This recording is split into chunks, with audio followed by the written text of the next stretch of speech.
তেখেতসকলক আমি সন্মান জনাইছোঁ।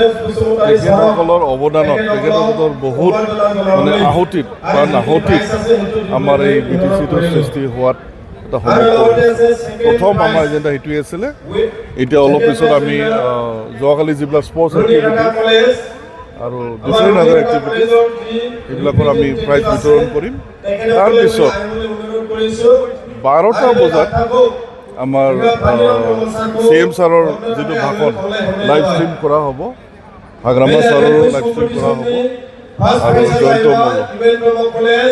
তাৰপিছতে আমি বাকী প্ৰগ্ৰামবিলাক আমি লৈছোঁ, যেনেকৈ আজি আমাৰ যিটো 5টা গেৰেণ্টি আছিলে ইলেকশ্যন মেনিফেষ্টত আপোনালোকে নিশ্চয় দেখিছে আগতে 5টা গেৰেণ্টি স্কিম, সেই স্কিমৰ জৰিয়তে যি যিবিলাক বেনিফিচিয়াৰী চবকে আমি দিব নোৱাৰোঁ, কিন্তু আজি চেৰিমনিয়েল ডিষ্ট্ৰিবিউশ্যন হ'ব প্ৰতিটো এক্টিভিটিছ।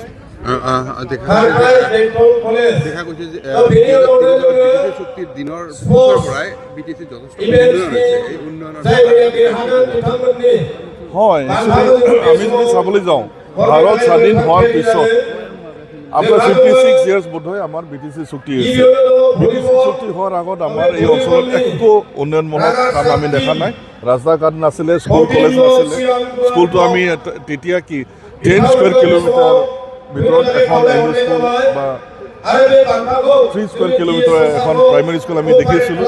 আজিৰ দিনত মানে BTC চুক্তি হোৱাৰ পিছত যেনেকুৱা গতিত উন্নতি হৈছে, সঁচাকৈ মানে এইটো মানে বহুত ডাঙৰ কথা, চবে দেখিছে, গম পাইছে। আজিৰ দিনটোৰ এই মুহূৰ্তত কি সংকল্প ল'ব বিচাৰে? সংকল্প তেনেকুৱা কি আছে, আমাৰ যিহেতু বৰ্তমান চৰকাৰ আমাৰ BPF চৰকাৰ, আমি অহা দিনকেইটাত মানে এনেকুৱা উন্নয়নৰ কাম কৰিম মানে দ্ৰুত গতিত। যোৱাবাৰ যেনেকুৱা গতিত হৈছিলে, মাজতে আমি 5 বছৰ সুযোগ নাপালোঁ, কিন্তু এইবাৰ আমি সুযোগ পোৱাৰ লগে লগে প্ৰথম এই 3 মাহতে যিখিনি কাম কৰিছোঁ সেইটো বহুত স্পীডত গৈছে আৰু অহা দিনকেইটাত আমি বহুত বেছি স্পীডত আমি গৈ থাকিম। উন্নয়ন হ'ব, ইয়াতে শান্তি হ'ব, এমপ্লয়মেণ্ট জেনেৰেশ্যন হ'ব।